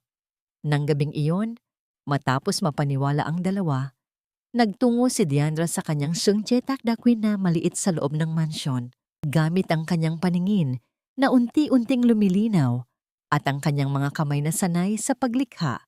Nagsimula siyang bumuo ng isang Imperial Ruby. Ginamit niya ang isang piraso ng dekalidad na kristal na pula, ngunit nilagyan niya ito ng isang lihim na kemikal na magpapabago ng kulay nito matapos ang 3 araw mula sa matingkad na pula patungo sa isang walang kwentang itim na bato. Ito ang magiging huwad na alahas na ibibigay niya kay Raiko. Habang nagtatrabaho, narinig niya ang mahinang tunog ng pagpihit ng doorknob. Mabilis niyang itinago ang kristal at ipinikit ang kanyang mga mata. Ibinabalik ang pagpapanggap na natutulog sa ibabaw ng kanyang mesa. Pumasok si Celine. Hindi ito gumagawa ng tunog, tila isang ahas na gumagapang sa dilim. Naramdaman ni Diandra ang pagtayo nito sa kanyang likuran. Biglang naramdaman ni Diandra ang isang malamig na talim ng kutsilyo na dumidikit sa kanyang leeg. Alam mo, Diandra, bulong ni Celine sa kanyang tainga. Ang hininga nito ay kasing pait ng apdo. Matalino ka sana, pero sa huli, ang isang bulag ay wala ring magagawa kapag ang sarili niyang dugo ang dumaloy sa sahig. Ibigay mo sa akin ang lokasyon ng Ruby o sisiguraduhin kong hindi mo na mararanasan ang susunod na bukang liwayway. Hindi gumalaw si Diandra. Ang kanyang puso ay tumitibok ng kalmado. Alam niyang hindi pa siya papatay ni Celine hanggat hindi nito nakukuha ang Ruby. Patayin mo na ako, Celine! Hamon ni Diandra, ang boses ay walang takot. Dahil kapag ginawa mo yon, ang lihim ng Ruby ay mawawala kasama ko. At si Raiko, hinding-hindi kanya mapapatawad dahil ikaw ang magiging hadlang sa kanyang kayamanan. Naramdaman ni Diandra ang pagdiin ng kutsilyo. Sapat na para makaramdam siya ng hapdi, ngunit pagkatapos ng ilang sandali, marahas itong iniwan ni Celine. Magpakasaya ka muna sa huling ilang araw mo, Diandra. Ani Celine bago lumabas. Nang makaalis si Celine, dahan-dahang idinilat ni Diandra ang kanyang mga mata. Hinawakan niya ang kanyang leeg at tiningnan ang bahagyang dugo sa kanyang daliri. Isang mapait na tawa ang kumawala sa kanyang mga labi. Ang laro ay nagsisimula pa lang, Celine, bulong ni Diandra sa kadiliman. At sa pagkakataong ito, ako ang hahawak ng patalim. Ang ganda ng kulay ng wine na ito, Raiko. Parang kasing pula ng mga labi ko, hindi ba? Ang boses ni Celine ay malambing na parang haplos ng seda. Ngunit para kay Diandra, ito ay tila kalansing ng kadena sa loob ng isang selda. Nakaupo sila sa harap ng hapagkainan na puno ng masasarap na pagkain, isang handaan na ipinag-utos ni Raiko upang ipagdiwang ang pagkakaayos ng kumpanya. Kahit na ang lahat ng yon ay pundasyon lamang ng mga kasinungalingan. Nakayuko si Diandra, ang kanyang mga mata ay nakatitig sa basong walang laman sa kanyang harapan. Ngunit sa likod ng kanyang mapagpanggap na pagkabulag, kitang-kita niya ang bawat galaw ng dalawa. Nakita niya kung paano dahan-dahang hinubad ni Celine ang kanyang sapatos sa ilalim ng mesa at nagsimulang ikuskos ang kanyang paa sa binti ni Raiko. Ang mukha ni Raiko ay walang bakas ng hiya. Sa halip, isang nakakalokong ngiti ang sumilay sa kanyang mga labi habang dahan-dahang pinuputol ang karne sa kanyang plato. Masarap ang lahat ng ito, Celine. Salamat sa pag-aayos, ani Raiko. Ang kanyang boses ay malalim at puno ng kahulugan. Tumingin siya kay Diandra na parang isang pirasong palamuti lamang sa mesa. Diandra, mahal, bakit hindi ka kumakain? Espesyal ang gabing ito. Busog pa ako, Raiko. Masaya na akong naririnig na nag-e-enjoy kayo. Mahinang tugon ni Diandra. Ang kanyang mga kamay sa ilalim ng mesa ay nakakuyom ng mahigpit. Ang kanyang mga kuko ay bumaon sa kanyang balat hanggang sa makaramdam siya ng hapdi. Ang hapdi ng katotohanan ay mas matindi kaysa sa anumang sugat. Hayaan mo na siya, Raiko. Sabat ni Celine habang dahan-dahang humihigop ng wine. Masyado yatang naging emosyonal si Diandra dahil sa mga nangyari kanina. Baka kailangan niya ng isang bagay na magpapagising sa kanya. Tumayo si Celine, bitbit ang isang mangkok ng mainit na sabaw ng mami. Lumapit siya sa direksyon ni Diandra. Ang kanyang mga hakbang ay mabibigat at puno ng masamang balak. Oh, heto ang sabaw, Diandra. Mainit-init pa ito. Subuan na kita dahil alam ko namang hindi mo makita kung nasaan ang kutsara mo. Pang-uuyat ni Celine. Ngunit sa halip na ilapit ang kutsara sa bibig ni Diandra, sadyang tinagilid ni Celine ang mangkok. Ang mainit na likido ay tumalsik at direktang bumuhos sa kanang kamay ni Diandra na nakapatong sa mesa. Naramdaman ni Diandra ang matinding pasong gumuhit sa kanyang balat. Ang init ay tila bumaon hanggang sa kanyang mga buto. Ngunit sa halip na sumigaw o magmura, nanatiling estatwa si Diandra. Kinagat niya ang kanyang ibabang labi hanggang sa malasahan niya ang pait ng sarili niyang dugo. Hindi siya gumalaw. Hindi siya nagpakita ng anumang reaksyon na magpapatunay na nakikita niya ang sadyang pagtapon ng sabaw. Ay nako, pasensya na Diandra, nadulas ang kamay ko. Ang boses ni Celine ay puno ng huwad na pag-aalala. Ngunit ang kanyang mga mata ay nagniningning sa tuwa. Raiko, tignan mo, natapunan ng asawa mo. Napaka-clumsy ko talaga. Tumawa ng mahina si Raiko.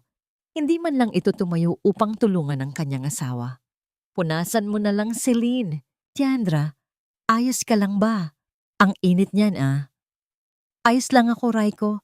Isang maliit na aksidente lang. Bulong ni Diandra. Dahan-dahan niyang kinuha ang table napkin at pinunasan ang kanyang kamay.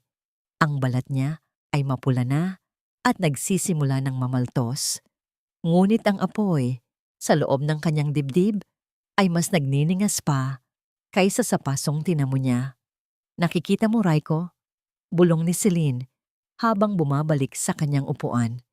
Kahit anong gawin ko sa kanya, wala siyang kibo. Para siyang isang manika na walang pakiramdam.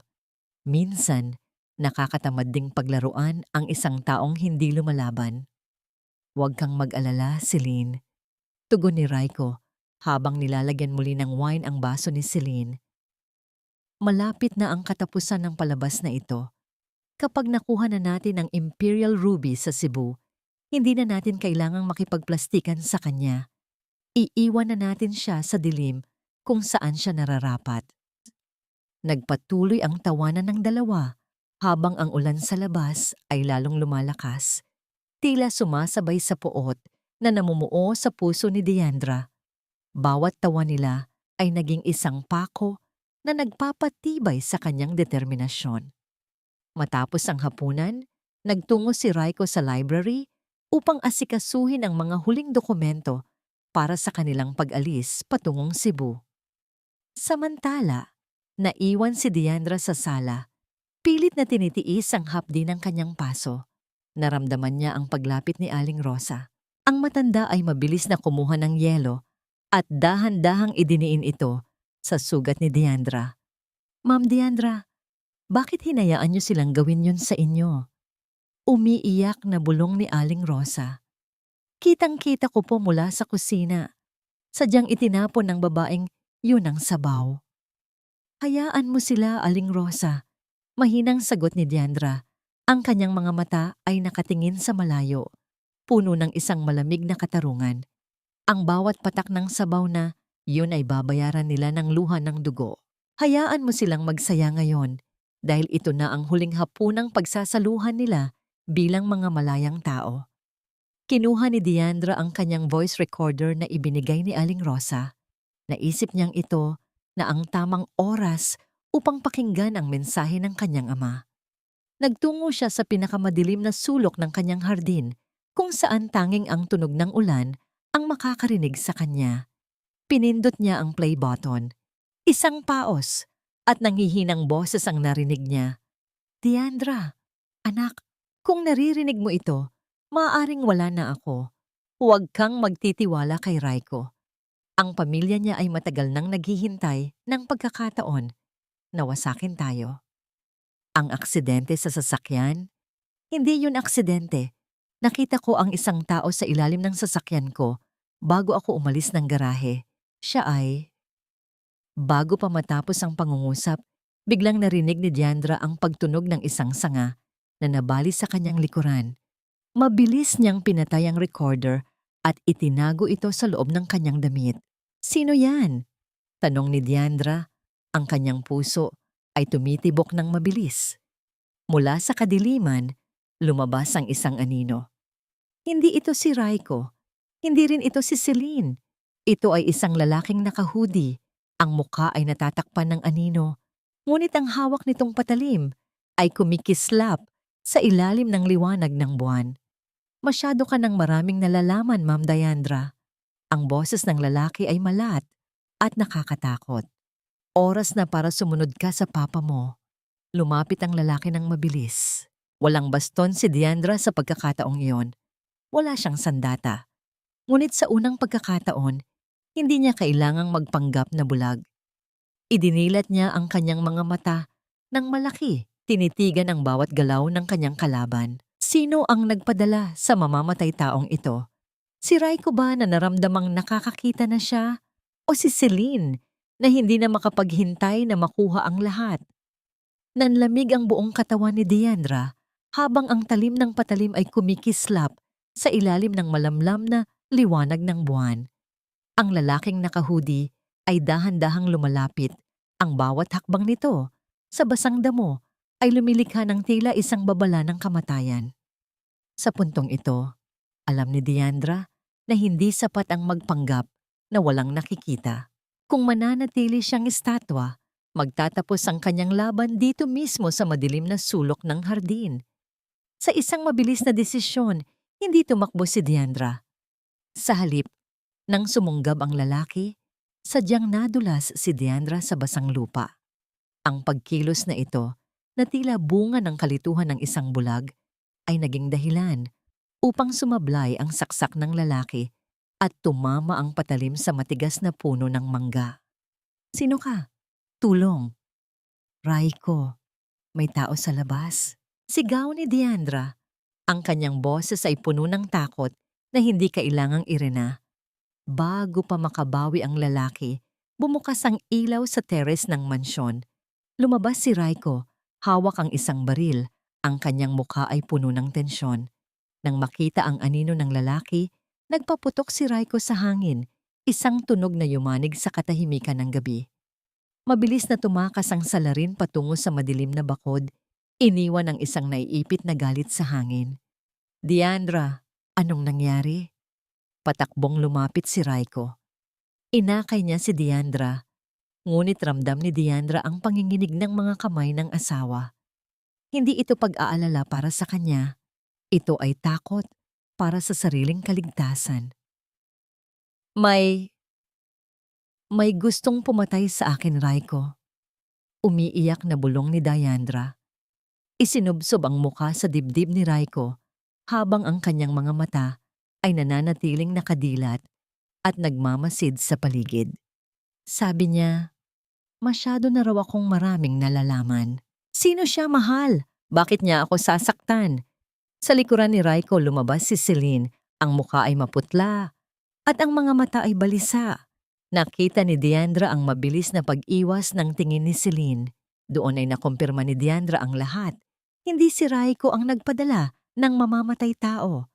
Si Celine ang gumawa nito ng mag-isa dahil sa sobrang selos at kagustuhang mapabilis ang pagkuha sa kayamanan. Pumasok na tayo sa loob. Hindi na ligtas dito, mariing sabi ni Raiko. Pagdating sa loob ng sala, hindi na nakapaghintay si Raiko. Celine, kailangan na nating umalis bukas na bukas din patungong Cebu. Ang mga taong humahabol sa akin sa kasino, mukhang hindi na sila marunong maghintay. Baka sila ang nagpadala ng taong yun para takutin ako sa pamamagitan ni Diandra. Pero Raiko, hindi pa handa ang lahat. Protesta ni Celine. Ang kanyang boses ay mataas at puno ng kaba. Wala na tayong oras. Kung mamamatay si Diandra nang hindi natin nakukuha ang Imperial Ruby, tapos na tayo. Mabubulok ako sa kulungan o papatayin ako ng mga sindikato. Bulyaw ni Raiko. Ang kanyang pagkamakatao ay tuluyan ng nilamon ng desperasyon. Habang nag-aaway ang dalawa, dahan-dahang naupo si Diandra sa sofa. Kinuha niya ang pagkakataon upang lalong itulak si Raiko sa bangin. Raiko, ang ruby, mahinang sabi ni Diandra, sapat na upang makuha ang atensyon ng asawa. Nasa ilalim ito ng tiles na may markang krus sa lumang kwarto ni Papa. Pero kailangan nating mag-ingat. May mga tauhan si Papa doon na nagbabantay.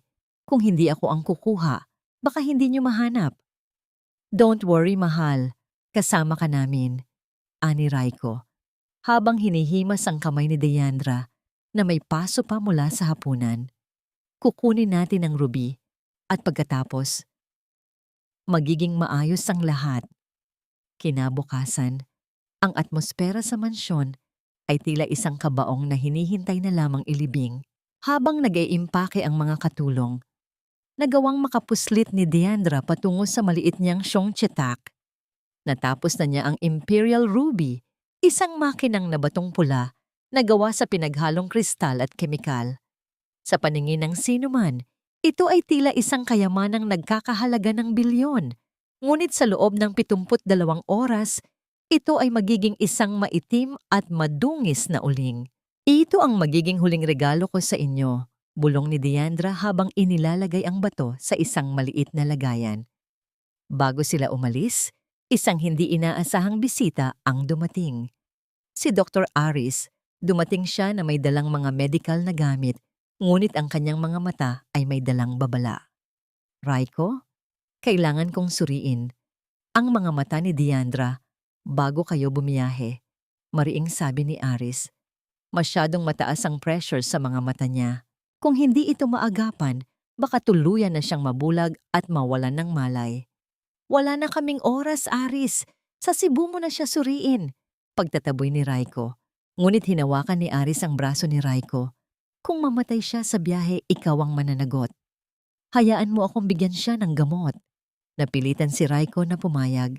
Sa loob ng silid, habang nagkukunwaring sinusuri ni Aris si Deandra, mabilis silang nagpalitan ng impormasyon. Deandra, nakahanda na ang mga tauhan sa Cebu. Ang bawat sulok ng lumang bahay niyo ay may nakatagong kamera. Bulong ni Aris.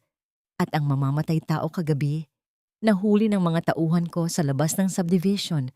Umamin siya. Si Celine ang nagbayad sa kanya. Isang malamig na ngiti ang sumilay sa mga labi ni Deandra. Salamat, Aris. Handa na ako. Hayaan mong isipin nilang sila ang nananalo. Gusto kong makita ang mga mukha nila kapag ang kayamanan na inaasahan nila ay naging abo sa kanilang mga kamay. Ingat ka, Deandra.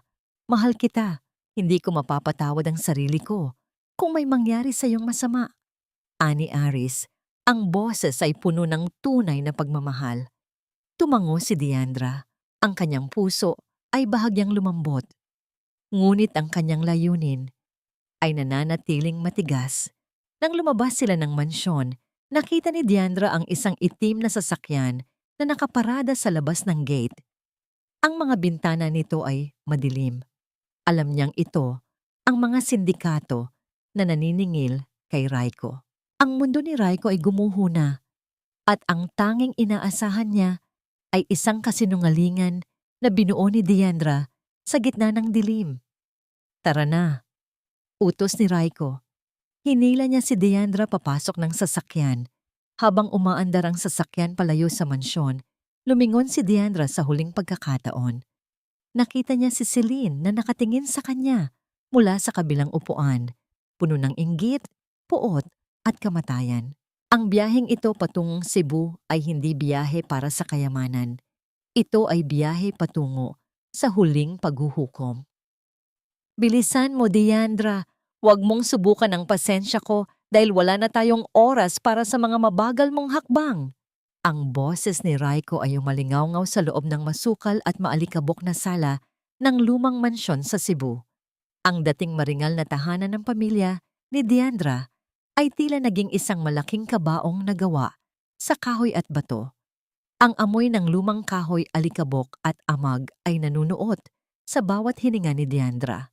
Ramdam niya ang marahas na paghila ni Raiko sa kanyang braso. Tila ba siya ay isang kargamento lamang na kailangang ilipat ng pwesto. Nasasaktan ako, Raiko. Dahan-dahan lang pakiusap, bulong ni Deandra. Ang kanyang boses ay tila isang marupok na sinulid na malapit ng maputol. Sa kanyang paningin, Nakikita niya ang kapaligiran sa ilalim ng malamlam na liwanag ng flashlight na hawak ni Celine. Ang mga antigong muebles ay natatakpan ng puting tela, tila mga multong nagmamasid sa kanilang pagdating. Ang bawat hakbang nila sa sahig na nara ay lumilikha ng isang malalim na tunog ng pag-inggit. Tila ang mismong bahay ay dumaraing sa paglapastangan ng mga traidor. Huwag kang mag-inarte, Diandra. Sabat ni Celine, na ngayon ay mas lalong naging matapang dahil malayo na sila sa mga mata ng publiko sa Manila. Isipin mo na lang, kapag nahanap na natin ang ruby, makakapagpahinga ka na ng matagal. Napakatagal. Isang malamig na kilabot ang dumaan sa likuran ni Diandra. Alam niya ang kahulugan ng mga salitang yon. Kapag nakuha na nila ang Imperial Ruby, wala na silang dahilan para panatilihin siyang buhay. Dinala nila si Diandra sa pinakailalim na bahagi ng mansyon, ang bodega na matatagpuan sa basement. Ang hangin dito ay mas malamig. Tila ba ang init ng buhay ay hindi kailanman nakakapasok. Ang mga pader ay gawa sa adobe at tila may mga mantsa ng lumot na nagmumukhang mga mapanghamong anino. Dito ang silid ni Papa. Mahinang sabi ni Diandra. Ang kanyang mga daliri ay dahan-dahang dumadampi sa malamig na pader upang magpanggap na kumakapa. May isang bahagi ng sahig dito, may markang krus sa ilalim ng isang lumang estante. Agad na itinulak ni Raiko ang isang mabigat na aparador na gawa sa bakal. Ang tunog ng pagkaladkad nito sa semento ay tila isang hiyaw ng sakit na nagpatahimik sa mga kuliglig sa labas. Gamit ang flashlight, hinanap ni Celine ang sinasabi ni Diandra. Narito, Raiko, narito ang marka. Bulalas ni Celine, ang kanyang mga mata ay nagniningning sa kasakiman na tila ba nakakita na siya ng ginto. Kinuha ni Raiko ang isang crowbar at nagsimulang baklasin ang semento at tiles. Ang bawat pagpukpok ay yumanig sa buong bodega. Sa bawat tipak ng bato na natatanggal, tila unti-untiring nababaklas ang huling pasensya ni Raiko. Pawis na pawis siya. Ang kanyang suit na dati ay malinis at kagalang-galang ay punong-puno na ngayon ng alikabok at dumi. Habang abala ang dalawa, nanatiling nakatayo si Diandra sa isang madilim na sulok. Ang kanyang puso ay tumitibok ng mabilis, tila isang tambol na nagbababala. Sa loob ng kanyang bulsa, hinahawakan niya ang maliit na recorder. Naalala niya ang boses ng kanyang ama, "Anak, maging matatag ka." Napatingin si Diandra kay Celine. Nakita niya ang pinsan na may hawak na isang maliit na botelya ng tubig. Ang tubig na kanina pa, ipinipilit nitong ipainom sa kanya. Alam ni Diandra na may lason o pampatulog ang tubig na yon. Isang munting pagkakamali at tuluyan na siyang mawawalan ng malay bago pa matapos ang kanyang plano. Bakit ka nakatayo lang dyan, Diandra? Biglang lumingon si Celine. Ang mga mata nito ay naniningkit. Uminom ka muna. Baka himatayin ka sa takot. Mahirapan pa kaming ilabas ka rito. Salamat, Celine. Pero hindi pa ako nauuhaw. Tugon ni Diandra. Pinapanatiling blanko ang kanyang ekspresyon. Uminom ka, sabi ko. Maras na inilapit ni Celine ang botelya sa labi ni Diandra. Sa puntong ito, naramdaman ni Diandra ang matinding pagkasuklam. Gusto niyang sampalin ang pinsan, gusto niyang isigaw ang lahat ng alam niya. Ngunit bago pa mauwi sa dahas, isang malakas na tunog ng pagkabali ng semento ang narinig mula kay Raiko. Nahanap ko na. Narito na. Sigaw ni Raiko. Mula sa butas sa sahig, inilabas ni Raiko ang isang maliit na kahon na gawa sa nara. Nang buksan niya ito, bumungad sa kanila ang Imperial Ruby, ang makinang na batong pula na nilikha ni Diandra. Sa ilalim ng liwanag ng flashlight, ang bato ay naglalabas ng isang nakakasilaw na kislap na tila ba may apoy sa loob nito. Kayamanan, Raiko, sa wakas, mayaman na tayo. Yakap ni Celine kay Raiko. Ang kanilang mga tawa ay tila mga hiyaw ng mga demonyo sa loob ng isang katedral. Kinuha ni Raiko ang bato at itinaas ito. Tila ba isa siyang hari na sumasakop sa isang kaharian. Sapat na ito para bayaran ang lahat ng utang ko at makabili ng bagong pagkatao sa ibang bansa.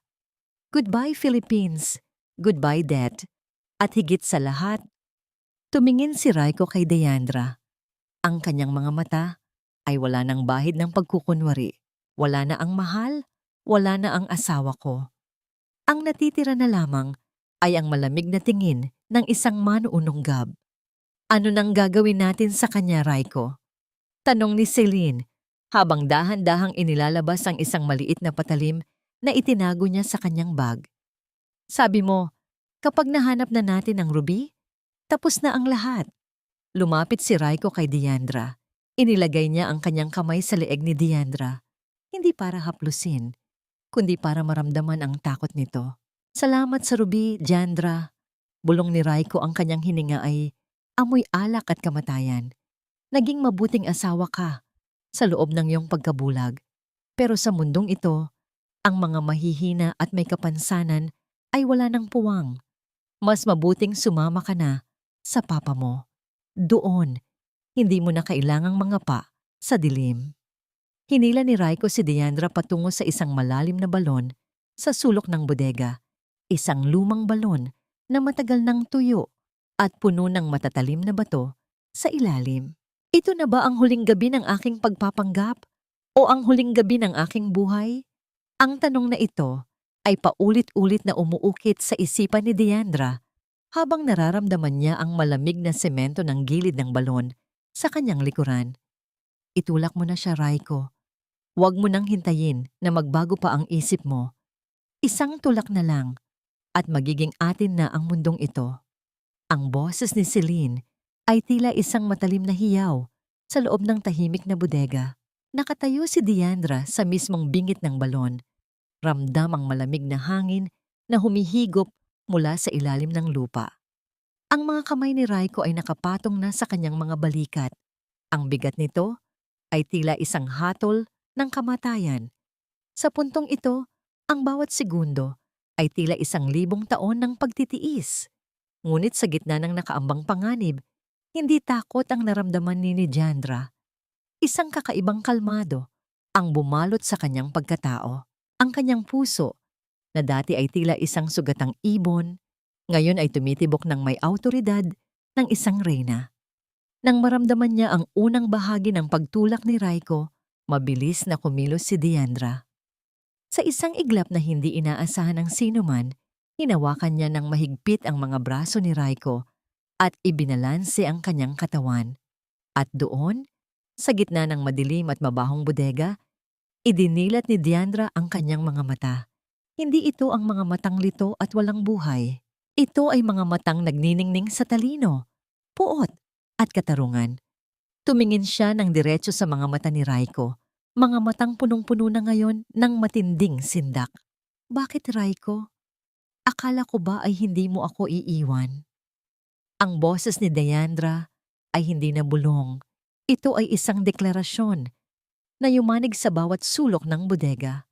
Napaatras si Raiko, ang kanyang mga kamay ay nanginginig habang bumibitaw sa balikat ni Deandra. Deandra, nakakakita ka? Paano? Kailan pa? Mula ng gabing nakita ko kayong dalawa sa kama ko. Tugon ni Deandra, bawat salita ay tila isang hagupit ng latigo. Nakita ko ang bawat dumi ng kaluluwa mo. Nakita ko ang bawat nakakadiring halik niyo ni Celine. At higit sa lahat, nakita ko kung paano mo pinatay ang papa para lamang sa kayamanang hindi mo naman kailanman pag-aari. Raiko, anong ginagawa mo? Patayin mo na siya. Tili ni Celine. Ang kanyang mukha ay naging parang isang halimaw dahil sa takot at galit. Akmang susugod si Celine, bitbit ang kanyang patalim, ngunit itinaas ni Deandra ang kanyang kamay. Huwag kang hahakbang, Celine, babala ni Deandra. Dahil sa bawat sulok ng silid na ito, may mga matang nagmamasid sa inyo na hindi nyo nakikita. Biglang bumukas ang 4 na malalakas na ilaw mula sa kisame ng bodega na nagmula sa mga itinagong industrial lamps ni Dr. Aris. Ang liwanag ay tila humiwa sa kadiliman. Inilalantad ang bawat detalye ng kanilang kataksilan. Sa mga pader, nakakabit ang maliliit na lens ng kamera na kanina pa kumukuha ng bawat segundo ng kanilang tangkang pagpatay. Hindi lang ako ang nakakakita ngayon, Raiko. Pagpapatuloy ni Deandra habang dahan-dahang lumalapit sa asawa. Nakikita na rin ng buong board members sa Manila ang ginagawa nyo. Nakikita na rin ng mga pulis na kanina pa nakikinig sa bawat salitang lumalabas sa mga bibig nyo. Napatingin si Raiko sa Imperial Ruby na hawak niya. Sa ilalim ng maliwanag na ilaw, ang bato ay nagsimulang magbago. Ang makinang na pula ay unti-unting nagiging maputla hanggang sa maging isang madilim at walang kwentang uling sa kanyang palad. Ang chemical na inilagay ni Deandra ay gumana na. Ang ruby, peke ito? Nangihinang tanong ni Raiko. Ang kanyang pangarap na kayamanan ay literal na naglalaho sa kanyang mga kamay. Gaya ng pagmamahal mo, Raiko, isang huwad na hiyas na binuo sa kasinungalingan, ani Deandra. Ginamit ko ang kasakiman nyo para dalhin kayo rito sa lugar kung saan kinuha nyo ang buhay ni Papa. Dito rin magtatapos ang inyong kalayaan. Sa sobrang desperasyon, sinunggaban ni Raiko ang leeg ni Deandra. Kung babagsak ako, sasama ka sa akin, sigaw niya. Naramdaman ni Deandra ang pagsikip ng kanyang paghinga. Ang sakit sa kanyang lalamunan ay tila pinuputol ang kanyang koneksyon sa mundo. Ngunit sa halip na pumalag ng may takot, tumitig siya sa mga mata ni Raiko ng may awa. Isang malakas na tunog ng pagbagsak ng pinto sa itaas ang narinig.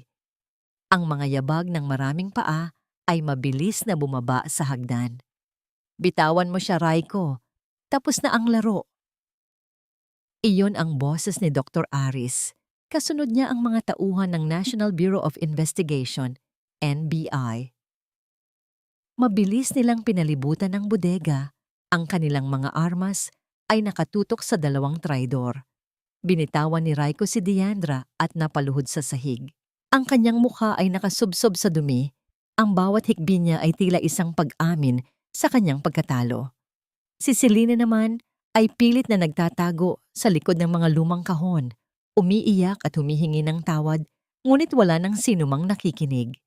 Nilapitan ni Aris si Deandra at maingat siyang inalalayan. Ayos ka lang ba? Patawad kung naging matagal kami. Hindi sumagot si Deandra, na natili siyang nakatingin sa 2 taong sumira sa kanyang buhay. Ang kanyang paningin ay malinaw, ngunit ang kanyang puso ay mabigat. Hindi dahil sa panghihinayang, kundi dahil sa wakas, ang espiritu ng kanyang ama ay makakapagpahinga na sa kapayapaan. Kinuha ni Deandra ang maliit na voice recorder mula sa kanyang bulsa at iniabot ito sa pinuno ng mga investigador. Narito ang huling piraso ng ebidensya, ang pag-amin ng aking ama tungkol sa pagsabotahe sa kanyang sasakyan. Habang pinuputas ang posas sa mga kamay ni Raiko at Celine, lumingon si Deandra sa madilim na balon sa kanyang likuran. Ang dilim na dati ay kinatatakutan niya ngayon ay wala ng kapangyarihan sa kanya. Raiko, Celine. Tawag ni Deandra bago sila tuluyang ilabas ng bodega. Salamat. Dahil sa inyo, natutunan kong ang tunay na paningin ay hindi nakukuha sa mga mata, kundi sa tapang na harapin ang katotohanan, kahit gaano pa ito kasakit. Ay nang lumabas sila ng mansyon, ang unang sinag ng araw sa Cebu ay bumungad sa kanila. Isang bagong bukang liwayway na hindi na kailanman mababahira ng anino ng kasinungalingan. Ngunit sapat na kaya ang hustisyang ito upang hilumin ang mga sugat ng nakaraan? At ano ang naghihintay kay Deandra sa mundong muli niyang nasisilayan? Ang bakal na rehas ay hindi lamang para sa mga kriminal, Raiko. Para rin ito sa mga taong naging bilanggo ng sarili nilang kasakiman. Ang boses ni Deandra ay malmalam at walang emosyon habang nakatayo siya sa harap ng bisitahan ng kulungan. Sa kabila ng makapal na salamin, nakita niya ang isang lalaki na malayo sa imahe ng matagumpay na abogado na pinakasalan niya noon.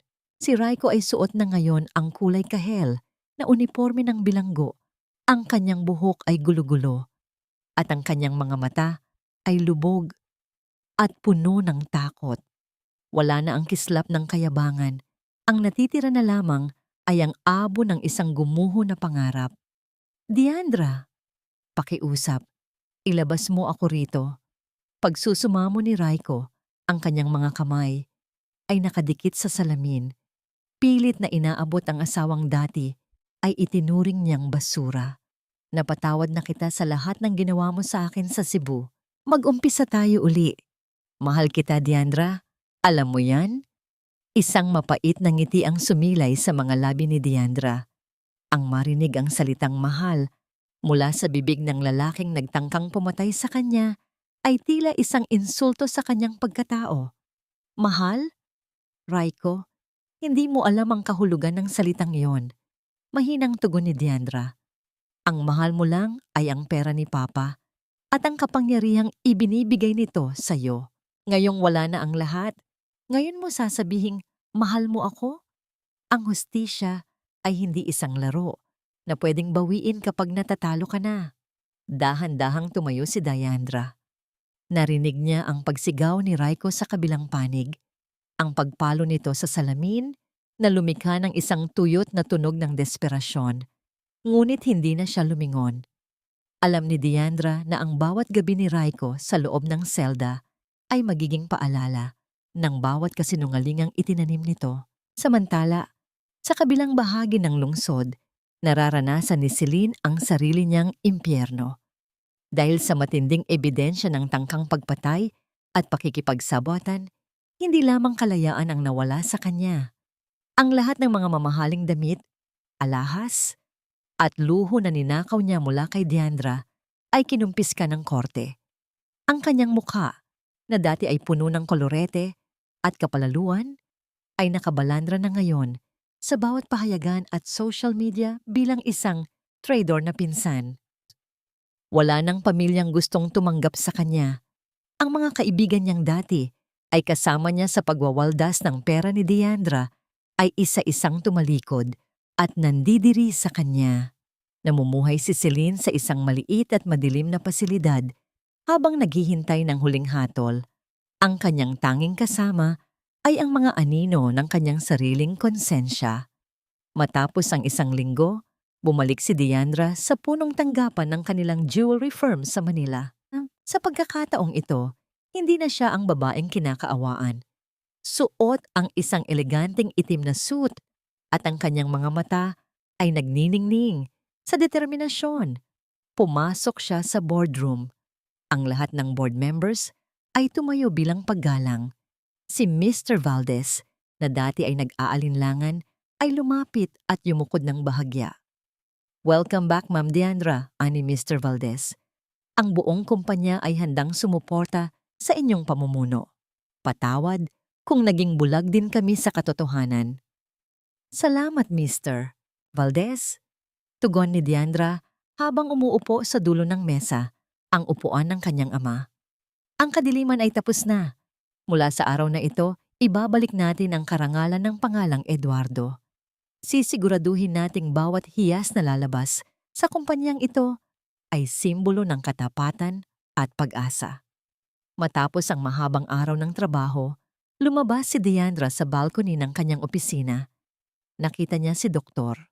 Aris na naghihintay sa kanya sa ibaba. Nakasandal sa kanyang sasakyan at may hawak na isang bungkos ng puting rosas. Bumaba si Diandra at sinalubong ang kaibigang naging sandigan niya sa gitna ng unos. Tapos na ang lahat, Aris. Bulong ni Diandra habang tinatanggap ang mga rosas. Ang bango ng mga bulaklak ay tila isang gamot na nagpapahilom sa kanyang mga huling sugat. Hindi pa, Diandra. Nakangiting sagot ni Aris. Ang kanyang mga mata ay puno ng paghanga. Ang paghihiganti ay tapos na, pero ang buhay mo ay nagsisimula pa lang. Ang paghilom ay hindi nangyayari sa isang gabi, pero narito ako para samahan ka sa bawat hakbang. Dahan-dahang hinawakan ni Aris ang kamay ni Diandra, ang kamay na may mga bakas pa ng maliliit na peklat mula sa paso ng mainit na sabaw ni Celine. Hinaplos ni Aris ang mga peklat na yon ng may labis na pag-iingat. Tila ba bawat haplos ay isang panalangin ng pag-ibig. Salamat, Aris. Salamat sa pagiging mga mata ko noong hindi ko makita ang mundo, sabi ni Deandra. Ngayong nakakakita ka na, gusto ko sanang ikaw naman ang maging liwanag sa buhay ko, ani Aris. Isang malalim na katahimikan ang namayani sa pagitan nila. Isang katahimikan na hindi na nakakatakot, kundi puno ng pangako. Ngunit sa kabila ng katarungang nakamit, alam ni Deandra na may isang bagay pa siyang kailangang gawin bago siya tuluyang maging malaya. Kailangan niyang bumalik sa puntod ng kanyang ama. Nang makarating sila sa sementeryo, ang langit ay nagsisimula ng magkulay lila dahil sa paglubog ng araw. Inilapag ni Deandra ang recorder at ang unang hiyas na ginawa niya nang nakakakita na siya sa ibabaw ng marmol na nicho. Papa, tapos na po. Hikbi ni Deandra. Ang mga luhang pumapatak ngayon ay hindi na luha ng pait, kundi luha ng pagpapakawala. Nakuha na po ang katarungan. Ang kumpanya niyo ay ligtas na. At ang anak niyo ay hindi na muling magbubulag-bulagan. Isang malakas na hangin ang umihip, tila isang haplos sa kanyang pisngi na nagpapahiwatig na ang kanyang ama ay payapa na. Habang naglalakad palayo sa puntod, nakita ni Deandra ang isang maliit na bata sa malayo na nagpapalipad ng saranggola. Ang bata ay tumatakbo ng walang takot, nakatingin sa langit. Napangiti si Deandra. Ang buhay ay tuloy-tuloy at sa wakas, siya rin ay handa ng tumakbo patungo sa kanyang sariling bukas. Ngunit may isang huling liham na iniwan si Raiko bago ito tuluyang ilipat sa maximum security prison. Isang liham na nagsasabing hindi lamang siya at si Celine ang may kinalaman sa lahat. Sino pa ang aninong nagtatago sa likod ng trahedya ng kanyang pamilya? O ito ba ay isa na namang laro ng isang desperadong lalaki?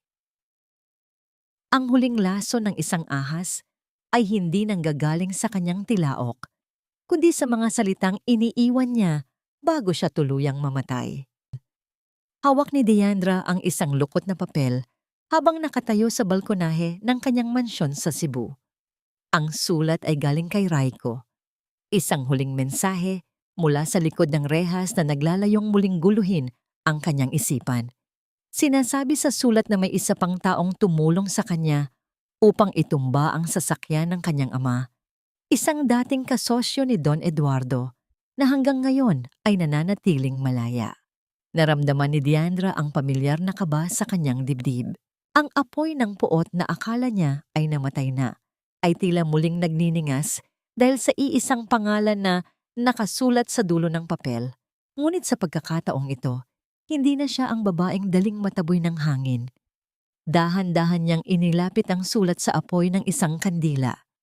Pinanood niya ang paglamon ng apoy sa mga titik, ang pagiging abo ng huling kasinungalingan ni Raiko. Ang tunog ng marahang pagtupok ng apoy sa papel ay tila isang musikang nagpapatahimik sa kanyang mga pangamba. Hindi mo na ako muling mabubulag, Raiko. Bulong ni Deandra sa hangin.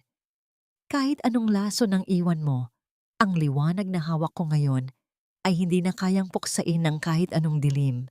Pumasok si Dr. Aris sa silid, bitbit ang isang tray ng mainit na tsa. Nakita niya ang abo sa sahig at ang kalmado, ngunit seryosong mukha ni Deandra.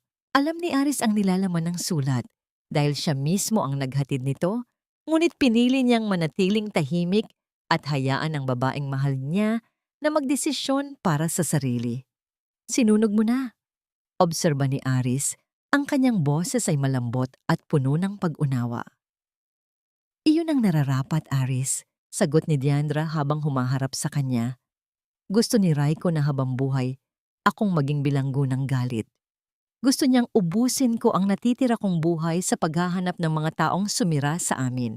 Pero natutunan ko na ang tunay na hustisya ay hindi lamang ang pagpapakulong sa kaaway, kundi ang pagpili na maging masaya sa kabila ng lahat ng kinuha nila sa akin. Lumapit si Aris at inilapag ang tsa. Hinawakan niya ang magkabilang balikat ni Deandra. Tinitigan ang mga matang dati ay puno ng ulap, Ngunit ngayon ay malinaw na parang kristal. Iyan ang pinakamagandang desisyon na narinig ko sa iyo, ani Aris. Ang paghilom ay nagsisimula sa pagbitaw. Ngayon, wala na silang kapangyarihan sa iyo. Ang anino ni Raiko at ang inggit ni Celine ay mga alaala na lamang na unti-unting lalamunin ng panahon. Kinabukasan, nagtungo si Diandra sa kanyang lumang siyong tsetak. Sa gitna ng katahimikan ng silid, kinuha niya ang kanyang mga kagamitan. Hindi na siya mangangapa. Nakikita na niya ang bawat linya, ang bawat kislap, ang bawat dumi sa mga bato.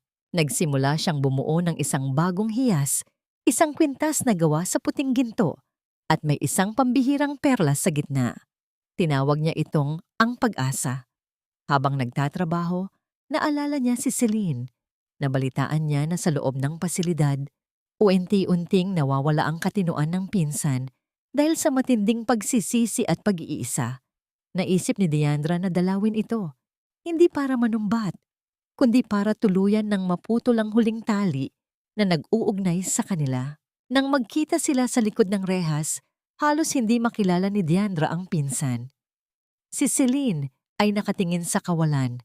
Ang kanyang mga labi ay bumubulong ng mga pangalan ng mga taong wala na doon. Celine! Tawag ni Diandra. Lumingon si Celine. Ang kanyang mga mata ay nanlaki nang makita ang pinsang dati ay hinahamak niya. Diandra, nakikita mo na ako. Pakiusap, patawarin mo ako. Ang dilim dito, Diandra. Napakadilim. Pinatawad na kita, Celine. Mahinang sabi ni Diandra. Ang bawat salita ay may kalakip na bigat ng katarungan. Hindi dahil karapat-dapat ka, kundi dahil karapat-dapat ang puso ko sa kapayapaan. Ibibigay ko ang kailangan mong tulong medikal. Pero dito na nagtatapos ang ating ugnayan. Mula sa araw na ito, ikaw ay isang bahagi na lamang ng nakaraang hindi ko na muling babalikan. Tumalikod si Diandra at lumabas ng pasilidad. Sa bawat hakbang niya palayo, naramdaman niya ang unting paggaan ng kanyang balikat. Ang bawat buntong hininga niya ay tila naglalabas ng mga huling bakas ng lason sa kanyang katawan. Nang hapon ding iyon, sa pampang ng dagat sa Cebu, naglakad sila ni Aris habang ang araw ay dahan-dahang lumulubog, nagbibigay ng kulay ginto sa bawat alon ng dagat. Ang tunog ng tubig na humahalik sa buhangin ay tila isang mahinang bulong ng kalikasan na nagdiriwang sa kanyang tagumpay. Ano ang susunod na plano ng reyna ng mga hiyas? Biro ni Aris habang magkahawak ang kanilang mga kamay. Ngumiti si Diandra. Isang ngiting umabot hanggang sa kanyang mga mata. Ang unang tunay na ngiti mula ng maganap ang trahedya. Gusto kong magtayo ng paaralan para sa mga batang sining, lalo na para sa mga may kapansanan. Gusto kong ituro sa kanila na ang sining ay hindi lamang nakikita ng mga mata, kundi nadarama ng kaluluwa. At gusto ko ring matutong magmahal muli nang walang takot. Huminto si Aris sa paglakad at hinarap si Diandra. Sa ilalim ng nag-aagaw na dilim at liwanag, kinuha ni Aris ang isang maliit na kahon mula sa kanyang bulsa. Sa loob niyon ay isang singsing na simple lamang, ngunit ang kislap niyon ay tila sumasalamin sa katapatan ng kanyang puso. Hindi ko maipapangako na hindi na uulan sa buhay mo, Diandra. Bulong ni Aris, ang boses ay nanginginig sa matinding emosyon. Pero ipinapangako ko na sa bawat bagyo, ako ang magiging silungan mo. At sa bawat bukang liwayway, ako ang unang mukha na makikita mo. Papayagan mo ba akong manatili sa tabi mo habang buhay? Tumulo ang mga luha ni Diandra, mga luhang hindi na nanggaling sa pait, kundi sa labis na kagalakan. Tumango siya ng dahan-dahan. Ang kanyang tinig ay halos hindi marinig sa gitna ng hangin. Oo, Aris, ngayon bukas, at hanggang sa huling sandali ng aking paningin. Habang magkayakap ang dalawa sa gitna ng dalampasigan, ang kadiliman ay dahan-dahang dumating, ngunit hindi na ito nakakatakot. Para kay Diandra, ang dilim ay isa na lamang pagkakataon upang mas lalong magningning ang mga bituin. Ang sugat ay naghilom na, ang maskara ay natanggal na, at ang babaeng dating nawalan ng liwanag, ngayon ay siya nang nagbibigay ng liwanag sa iba. Ang sikat ng umaga sa Dalagete, Cebu, ay tila isang banayad na haplos ng ginto sa malawak na hardin ng mga mirasol. Sa gitna ng libu-libong sunflower na nakatingala sa langit, nakatayo si Diandra. Suot niya ang isang puting bestida na sumasayaw sa bawat ihip ng hangin, at sa kanyang leeg ay nagniningning ang kanyang pinakabagong obra, ang kwintas na pag-asa. Ang perlas sa gitna nito ay sumasalamin sa linaw ng kanyang mga matang hindi na kailanman muling matatabunan ng anino ng pait. 1 taon na ang lumipas mula nang mabunyag ang mga kasinungalingan na gumulo sa kanyang buhay. Ang mga dating sugat sa kanyang mga kamay ay naging maliliit na peklat na lamang, mga tahimik na paalala ng kanyang lakas at katatagan. Ang bawat hirap na kanyang naranasan sa Manila ay tila naging isang malayong alaala, parang panaginip na unti-unting nawawala sa ingay ng mga alon sa dalampasigan. Dahan-dahan niyang itinaas ang kanyang kamay, pinaparamdam ang mainit na sinag ng araw sa kanyang balat, habang tahimik niyang tinatanggap ang bagong kabanata ng kanyang buhay. Ang pag-aspas ng mga dahon sa paligid at ang huni ng mga ibon ay tila isang simponya ng kalayaan. Sa di kalayuan, natatanaw niya ang Diandra Sight Foundation, ang paaralang itinayo niya para sa mga batang may kapansanan sa paningin at sining. Naririnig niya ang tawanan ng mga bata, isang tunog na mas mahalaga pa sa anumang hiyas na nilikha niya. Masyadong malalim ang iniisip ng aking asawa. Isang pamilyar at mainit na boses ang bumulong sa kanyang likuran. Naramdaman ni Diandra ang mga bisig ni Aris na yumakap sa kanyang baywang. Isinandal niya ang kanyang ulo sa balikat ng lalaki. Ang lalaking nanatili sa tabi niya noong ang mundo niya ay puno pa ng kadiliman. Ang amoy ng kape at ang sariwang hangin mula kay Aris ay nagbigay sa kanya ng pakiramdam ng tunay na tahanan. Iniisip ko lang kung gaano kaganda ang mundo, Aris. Nakangiting tugon ni Diandra. Dati, akala ko ay kailangan ko ng mga mata para makita ang ganda ng buhay, pero mali pala ako. Ang pinakamagandang bagay sa mundo ay hindi nakikita, kundi nararamdaman. Katulad ng pagmamahal ko sa iyo, biro ni Aris, sabay halik sa kanyang buhok. Higit pa doon, katulad ng kapayapaan, sabi ni Diandra. Tumingin si Diandra sa malayo. Nabalitaan niya na si Raiko ay tuluyan ng nasentensyahan ng habambuhay na pagkabilanggo, habang si Celine ay nasa ilalim pa rin ng mahigpit na pangangalaga ng mga eksperto sa kalusugan ng isip. Wala na siyang nararamdamang galit para sa kanila. Ang pagpatawad na ibinigay niya ay hindi dahil sa naging mabuti sila, kundi dahil ayaw na niyang bitbitin ang bigat ng kanilang mga kasalanan. Sa kanyang pagpatawad, doon niya natagpuan ang tunay na katarungan. Ang liwanag na taglay niya ngayon ay hindi na nanggaling sa operasyon ng kanyang mga mata, kundi sa apoy ng kanyang pagkatao na tumangging mamatay. Natutunan ni Diandra na ang pagiging bulag ay hindi ang kawalan ng paningin, kundi ang kawalan ng kakayahang makita ang sariling halaga. Handa ka na ba? Tanong ni Aris habang inaalok ang kanyang kamay. Hinihintay na tayo ng mga bata sa foundation. Gusto nilang makita ang bagong disenyo mo. Handa na ako, Aris. Ngayon, bukas, at sa lahat ng mga bukang liwayway na darating. Sagot ni Diandra. Habang naglalakad ang dalawa palayo sa hardin ng mga mirasol, ang araw ay tuluyan ng sumikat ng mataas. Tinutunaw ang huling bakas ng hamog sa paligid. Ang kwento ng kanyang buhay ay nagsimula sa dilim at ulan ng Manila, ngunit nagtatapos ito sa liwanag at init ng Cebu.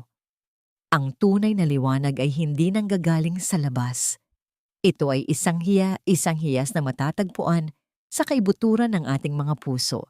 Naghihintay lamang na ating tuklasin at pagningningin. At para kay Diandra, ang kanyang mga mata ay hindi na muling pipikit sa katotohanan dahil sa wakas, nakikita na niya ang mundo hindi lamang bilang isang lugar ng pagtitiis, kundi bilang isang paraiso ng pag-asa. At dito nagtatapos ang paglalakbay ni Deandra, isang patunay na ang bawat madilim na gabi ay may hangganan at ang bawat sugat ay may lunas sa ilalim ng tamang liwanag. Mula sa kaibuturan ng aking puso, nais kong magpasalamat sa inyong pagtangkilik at pananatili hanggang sa huling sandali ng aming kwento. Habang hinahabi ko ang bawat kabanata ng buhay ni Deandra, tila naramdaman ko rin ang hapdi ng bawat patak ng kanyang luha, lalo na sa mga eksenang kailangan niyang lunukin ang kanyang dangal sa harap ng mga taong nagtaksil sa kanya. Ang pagsusulat ng mga sandaling iyon ay hindi naging madali. Bawat letra ay naging bahagi ng sarili kong emosyon at pakikipaglaban. Ang kwentong ito ay hango sa mga totoong karanasan ng katatagan at muling pagbangon na nasaksihan ko sa aking paligid. Nais kong ipaalala sa bawat isa na ang pagpapatawad ay hindi tanda ng kahinaan, kundi ito ang pinakamataas na uri ng katapangan na maaaring taglayin ng isang tao.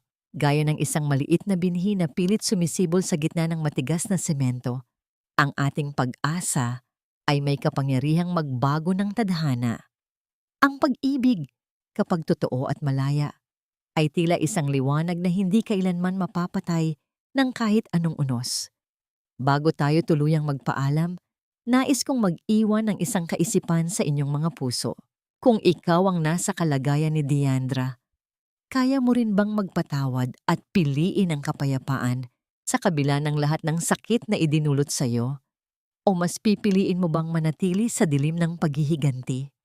Ibahagi nawa ninyo ang inyong mga saloobin at damdamin sa aming comment section. Napakahalaga sa akin na malaman kung paano naging bahagi ng inyong araw ang kwento ni Deandra. Kung inyong nagustuhan ang ating nobela, mangyaring pindutin ang like button, mag-iwan ng komento, at i-share ang video na ito sa inyong mga mahal sa buhay. Ang inyong suporta ang nagsisilbing lakas sa aming pagnanais na makalikha pa ng mga kwentong kapupulutan ng inspirasyon at aral. Muli, maraming salamat at hanggang sa muli nating pagkikita sa susunod na kwento ng buhay at pag-ibig. Besa.